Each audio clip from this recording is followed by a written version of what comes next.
할렐루야. 설교 제목 따라합니다. 기도보다 앞서지 말라. 기도보다 앞서지 말라. 우리가 좋아하는 축구의 기본은 패스입니다. 패스를 잘 해야 됩니다. 축구 선수를 평가할 때 몇 골을 넣었느냐만 보는 것이 아닙니다.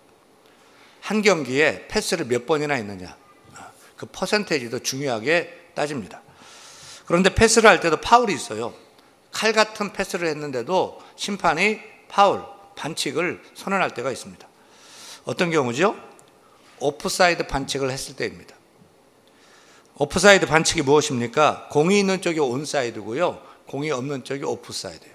그래서 오프사이드 반칙이란 공이 없는 쪽 오프사이드에 공격수가 수비수 라인보다 먼저 앞서 들어가면 심판은 어김없이 깃발 들고요, 휘슬을 붑니다. 오프사이드 반칙을 했다는 것입니다. 그러면 아무리 멋진 원더골을 넣었어도 무효입니다.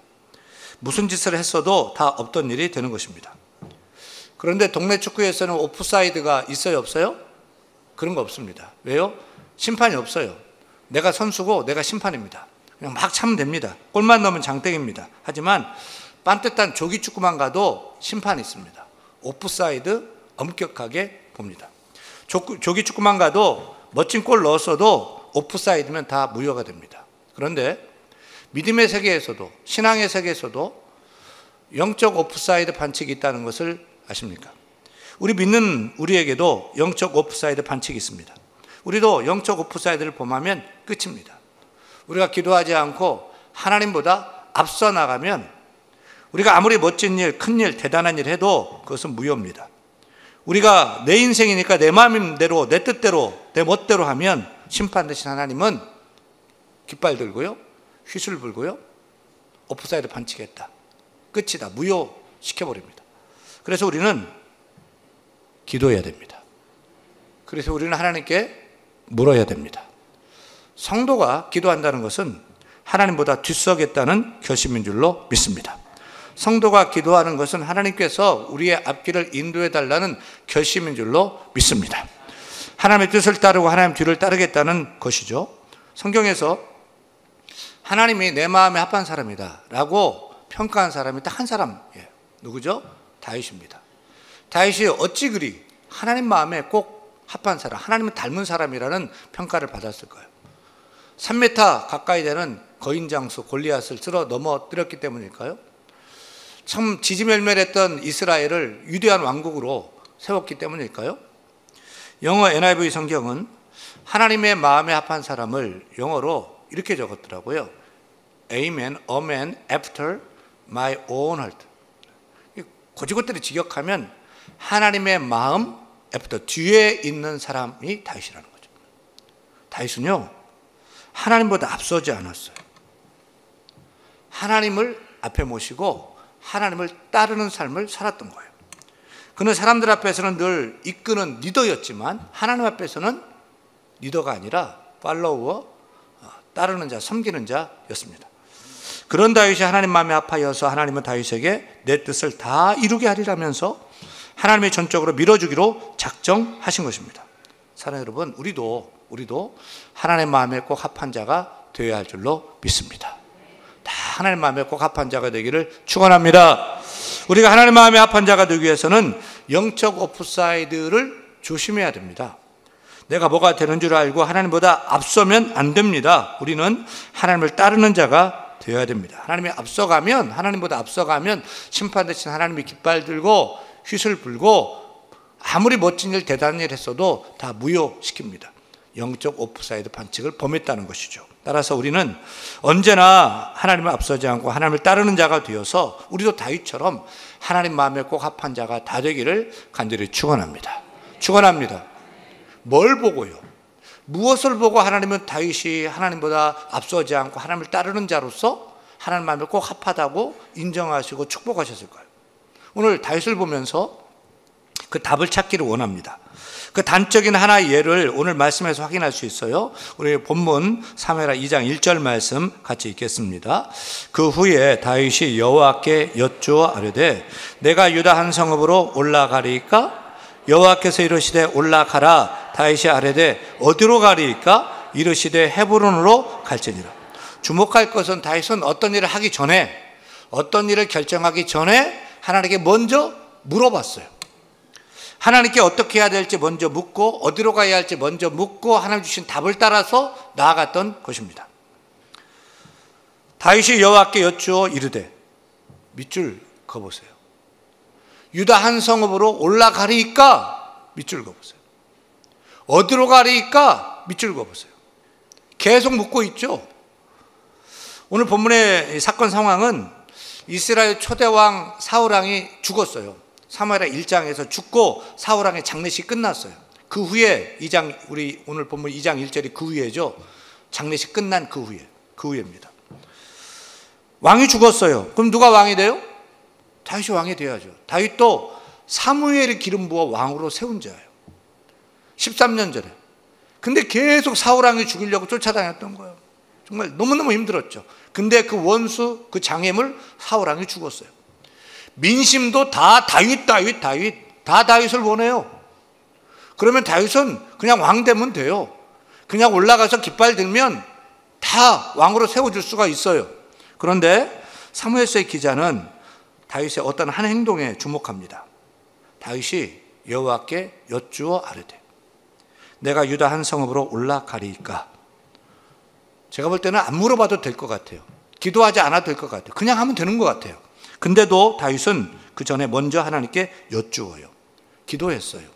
하나님, 제가 올라갈까요? 말까요? 사랑하는 여러분, 어떤 일을 할 때 하나님께 먼저 묻고 먼저 기도하는 것, 그것이 쉬운 일이에요? 어려운 일이에요? 하나님 올라갈까요? 말까요? 묻는 게 뭐가 어려워요? 올라가라. 어디로 갈까요? 묻는 게 뭐가 어려워요? 그런데 왜 안 하십니까? 왜 하나님께 우리는 묻지 않고 왜 내 마음대로 합니까? 다윗이 하나님 마음에 합했던 이유가 여기 있는 것 같아요. 다윗은 늘 물었어요. 어떤 일을 하기 전에 늘 하나님의 뜻을 구했어요. 오늘 본문 사건만이 아니에요. 앞으로 가서 사무엘상 23장 2절 보면 같이 읽을까요? 다윗이 여호와께 묻자와 이르되 내가 가서 이스라엘 사람을 치리이까? 같은 23장 4절입니다. 다윗이 여호와께 다시 묻자온데 11절입니다.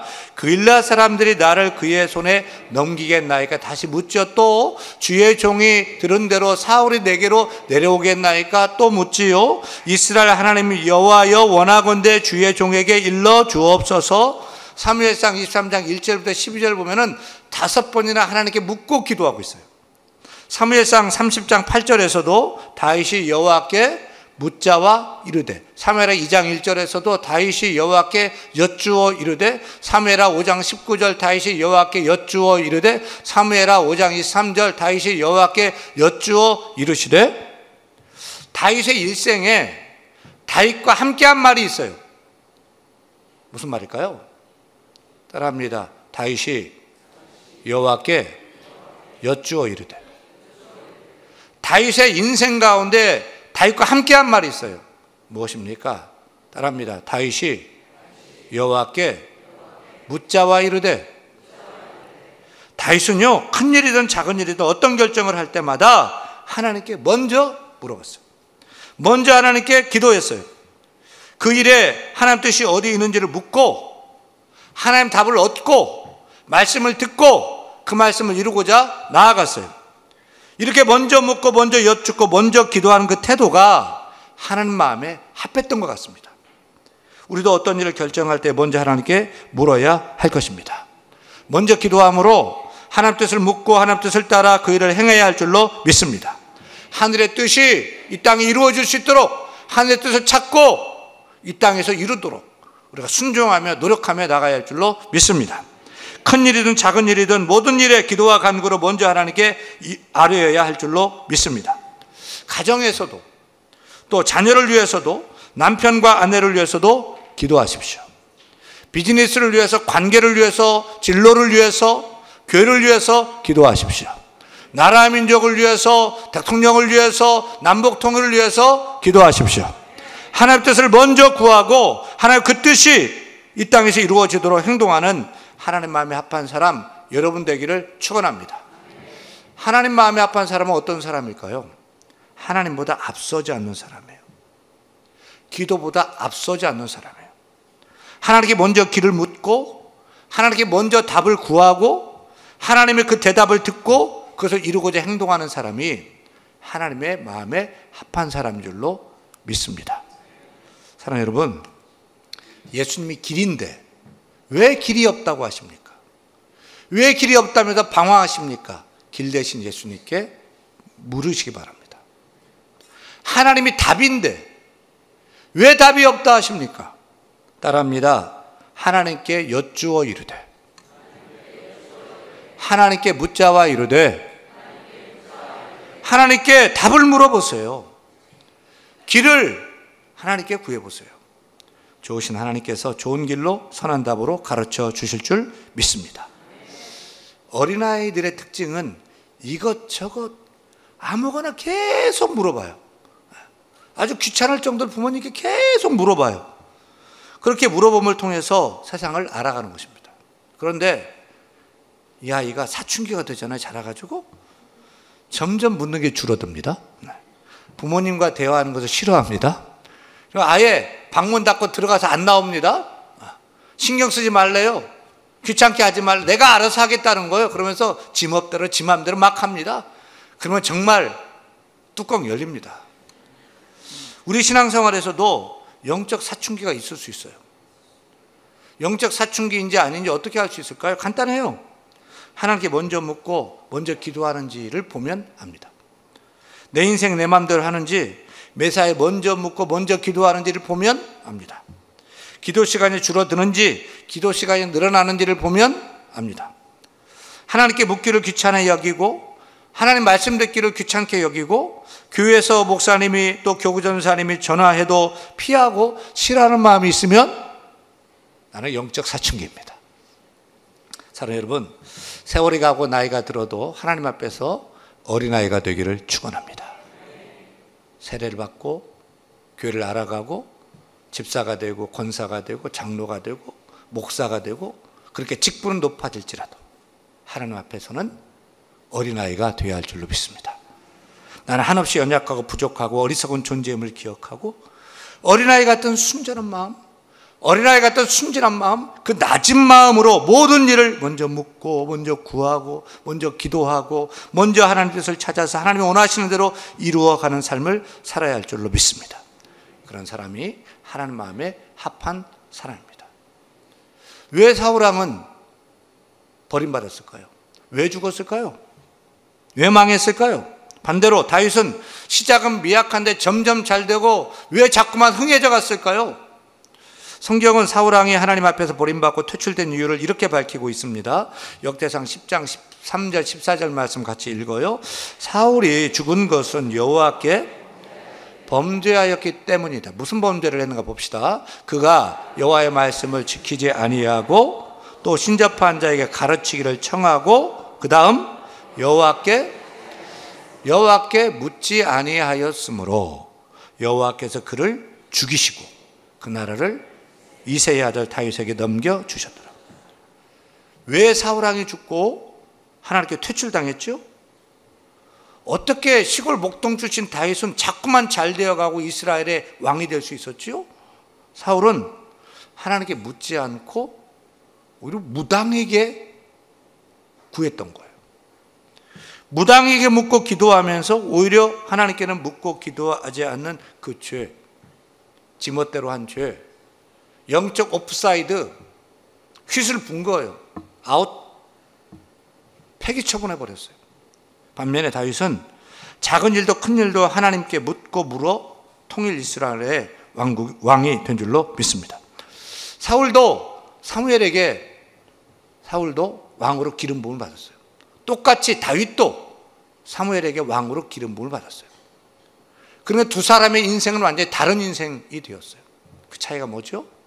하나님께 물었느냐 아니면 내 멋대로 살았느냐는 거죠. 사울은 하나님께 묻지 않고 기도하지 않고 자기 멋대로 살아서 죽었어요. 망했어요. 자기만이 아니죠. 자기 자손도 왕국도 몰락해버렸어요. 하지만 다윗은 먼저 하나님께 묻고 기도하는 삶을 살아서 하나님의 합한 인생으로 인정받게 되었고 높임받고 쓰임받게 되었어요. 그 다윗이 잘하니까 그 자손도 하나님이 책임져 주셨고요. 그리고 마침내 만왕의 왕 예수 그리스도가 다윗의 자손으로 탄생하신 줄로 믿습니다. 사랑하는 여러분, 하나님 믿고 하나님 인정하고 하나님 뜻을 묻고 기도하는 사람은 점점 강해지고 그렇지 않은 사람은 점점 약해집니다. 사무엘하 3장 1절 말씀 읽습니다. 사울의 집과 다윗의 집 사이의 전쟁이 오래매 다윗은 점점 강하여 가고 사울의 집은 점점 약하여 가니라. 여러분은 다윗처럼 점점 강해지기를 원하십니까? 아니면 사울처럼 점점 약해지기를 원하십니까? 우리가 점점 강한 인생, 점점 강한 가정, 집안 이루기를 원한다면 다윗처럼 하나님 인정함으로 하나님께 먼저 구하고 하나님 먼저 묻고 하나님 뒤를 따르는 하나님 마음에 합한 사람 되기를 축원합니다. 축원합니다. 그런데 주목할 것은 이 다윗의 기도가 우리의 기도와 좀 다르다는 거예요.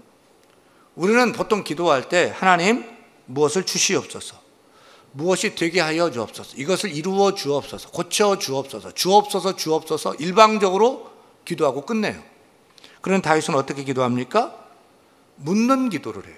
묻는 기도. 하나님께 여쭈어 이르되, 하나님께 묻자와 이르되, 하나님 올라갈까요 말까요? 어디로 갈까요? 어떻게 할까요? 무엇을 할까요? 자꾸 물어요. 이렇게 묻고 답을 기다리는 기도를 하는 것을 봐요. 기도의 정의가 무엇입니까? 기도는, 따라합니다. 기도는 하나님과의 대화다. 잘 알죠, 우리 하나님과 대화다. 그런데 여러분, 어떻게 기도하고 있습니까? 대화하고 있습니까? 아니, 우리는 계속 일방적으로 요구하고 계속 달라고만 하잖아요. 왜 우리가 묻는 기도를 하지 않을까요? 두 가지 때문인 것 같아요. 하나는, 첫째는 내 인생의 주도권을 내려놓기 싫기 때문입니다. 내 인생은 내 것이고 내가 주인이고 내 마음대로 하겠다. 그래서 하나님께 어떻게 해야 됩니까? 무엇을 해야 됩니까? 라고 묻는 것은 내 인생의 주권이 하나님께 있음을 인정하는 것 아닙니까? 묻는다는 것 그 자체는 하나님 가르쳐 주세요, 인도해 주세요, 도와주세요, 하나님께 내 인생의 주권이 있음을 인정하는 꼴이 되는 것이죠. 두 번째로 우리가 하나님께 묻는 기도를 하지 않는 이유는 하나님께 순종하기 싫기 때문입니다. 묻는다는 것은 듣고 순종하려는 마음이 있어서 묻는 것이 아닙니까? 근데 묻지 않는다는 것은 듣기 싫은 것이죠. 순종하기 싫은 것이죠. 그런데 다윗은 어떤 결정을 할 때 자기 마음대로 하지 않았어요. 먼저 하나님께 물었어요. 하나님, 할까요 말까요? 어디로 갈까요? 무엇을 할까요? 하나님께 주도권을 드렸어요. 자기 하고 싶은 대로 하지 않고 하나님께 주도권을 드렸어요. 그리고 하나님 답 주시면 그 답에 순종했어요. 그 답대로 살았어요. 이런 점이 하나님 마음에 합했던 것입니다. 여러분, 우리도 우리의 기도의 패턴을 바꿔야 하지 않을까요? 일방적으로 주시옵소서라고 따발총처럼 기도하고 하나님께 묻는 것, 하나님 뜻을 구하는 것, 일방적으로 구하고 예수님의 이름으로 기도합니다, 아멘 하고 벌떡 일어서 버리고 기도 끝나는 것, 그렇게 하지 말고 묻고 답을 구하는 기도, 기다리는 기도, 또 묻고. 물론 대표 기도할 때는 묻는 기도는 어려울 것 같아요. 하지만 개인 기도할 때는 얼마든지 자유롭게 가능할 것 같아요. 다윗처럼 묻고 하나님께 답을 찾고, 궁금한 또 묻고, 어떻게 했으면 좋겠어요? 무엇을 했으면 좋겠어요? 가르쳐 주세요. 도와주세요. 묻고 또 묻고. 묻는 거예요. 사실 하나님께 기도하지 않고요, 하나님 없이도, 하나님 도움 없이도 내 힘으로, 내 능력으로, 내 경험으로, 내 돈으로, 내 실력으로 할 수 있는 일이 세상에는 많이 있어요. 저희 가정에서 제가 가장이죠. 제가 아버지예요. 제가 아빠고 가장입니다. 그래서 우리 가족들에게 이렇게 하자, 이렇게 해, 마음대로 이렇게 명령할 수 있어요. 우리 교회에서도 제가 누구예요?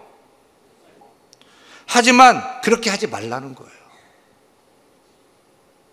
하나님께 주도권을 드리라는 거예요. 하나님께 먼저 묻는 거예요. 하나님께 먼저 구하는 거예요. 하나님을 의지하는 거예요. 하나하나 하나님의 인도하심을 받아야 된다는 거예요. 여러분, 정말 하나님 앞에서는 어린아이가 되어서 하나님께 물어보시길 바랍니다. 자꾸 묻고 또 묻고 물어서 하나님 마음을 잘 이해하고 이해해서 하나님의 뜻을 이루어드리는 삶을 사는 하나님 마음에 합한 사람 여러분 되기를 축원합니다. 뻔한 일도 하나님께 물어보세요. 사소한 일도 작은 일도 물어보세요. 하나님, 오늘 주일 맞아서 교회 가는데 무슨 옷을 입고 가야 될까요? 물어보세요. 작은 일도. 하나님, 오늘 친구 만나요. 오랜만에 만나요. 어디서 만날까요? 뭘 먹으면 좋겠어요? 유치하지만 물어보세요. 무슨 대화를 하면 대화가 잘 될까요? 어려운 계약을 앞두고 하나님, 어떻게 해야 될지 걱정돼요. 저에게 지혜를 주세요. 무슨 말을 하고 그 말 어떻게 녹였으면 좋을까요? 가르쳐 주세요. 작은 것도 사소한 것도 큰 것도 하나님께 물어보세요. 저는 이번 주간부터 시작되는 가을 특세 또 부흥회를 앞두고 하나님께 물었어요. 하나님, 이 가을 특세 또 부흥회를 앞두고 무슨 말씀을 전하면 좋을까요? 무슨 말씀을 전할 때 우리 대안의 모든 성도들이 새벽 그 아침 일찍 나와서 기도의 자리에 앉을 수 있을까요? 부흥회, 말씀 부흥회를 오랜만에 하는데 제가 목회해 보니까 정말 부흥회하고는 담 쌓고 아무리 부흥회를 해도 쳐다도 안 보는 그런 성도들이 참 많은데 무슨 말씀을 전할 때 저들의 마음이 일으켜져서 그 부흥회를 사모함으로 나올 수 있을까요? 묻고 가르쳐 주세요. 구했어요. 기도할 때 하나님께 사무엘하 2장 1절 오늘 본문 말씀이 생각나게 하셨어요. 그리고 주제를 뭘로 할까? 제목을 뭘로 할까? 기도보다 앞서지 말라. 생각나게 하시고 감동 주셔서 오늘 말씀을 증거하는 거예요. 우리 교단인 대한예수양로의 합동측 교단에서 목회자를 양성하는 총신대학교를 세운 두 기둥의 교수님이 계셔요.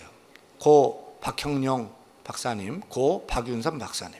이 두 분은 정말 우리는 칼빈처럼 존경하는 그런 두 교수님이시거든요.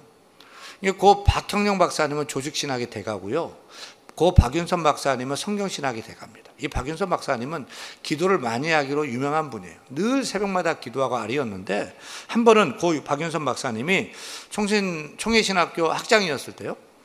학교에 꼭 필요한 도움을 줄 만한 분의 집을 찾아가서 도와달라고 부탁했어요. 아니, 만인이 존경하는 그림자도 밟기 어려워하는 박윤선 박사님이 본인 집에 찾아와서 도와달라고 부탁하니까 예 교수님 제가 힘써 돕겠습니다 라고 약속했어요. 그렇게 약속을 받고 박윤선 박사님이 그 목사님 집을 나섰지요.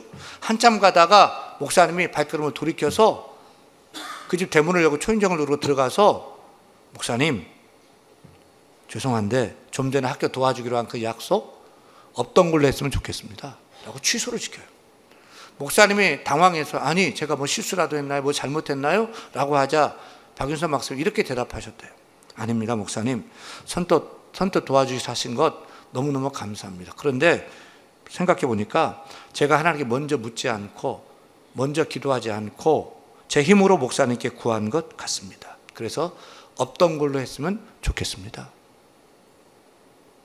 라고 하고 그 약속을 취소시킨 거예요. 이 박윤선 박사님은 기도보다 앞서지 않는 삶을 살기를 원했던 거예요. 자기 힘으로 자기 말 한마디면 다 해결할 수도 있어요. 하지만 기도보다 앞서지 않는, 하나님보다 앞서지 않는, 먼저 구하고 먼저 묻고 그 인도하심을 따라서 기도하고 그 목사를 만나고 그 답을 얻기를 원하는 삶을 살기를 원했던 거예요. 오늘 말씀대로 생각하면 박윤선 아 내가 오프사이드만 적용했구나. 그래서 이건 어떤 일을 하자. 심지어 이렇게 한 거죠. 우리도 그랬으면 좋겠습니다. 우리도 기도보다 앞서지 않는 삶을 살았으면 좋겠습니다. 내 힘과 내 능력, 내 경험으로도 그 일을 할 수 있고 또 그 사람 움직일 수 있어도 하나님께 먼저 묻고 하나님께 구하고 하나님의 인도하심을 따라서 기도보다 앞서지 않고 오프사이드 반칙을 범하지 않고 하나님 앞장 세우고 하나님의 인도하심을 받는 하나님 마음에 합한 사람 저와 여러분 다 될 수 있기를 간절히 축원합니다. 축원합니다.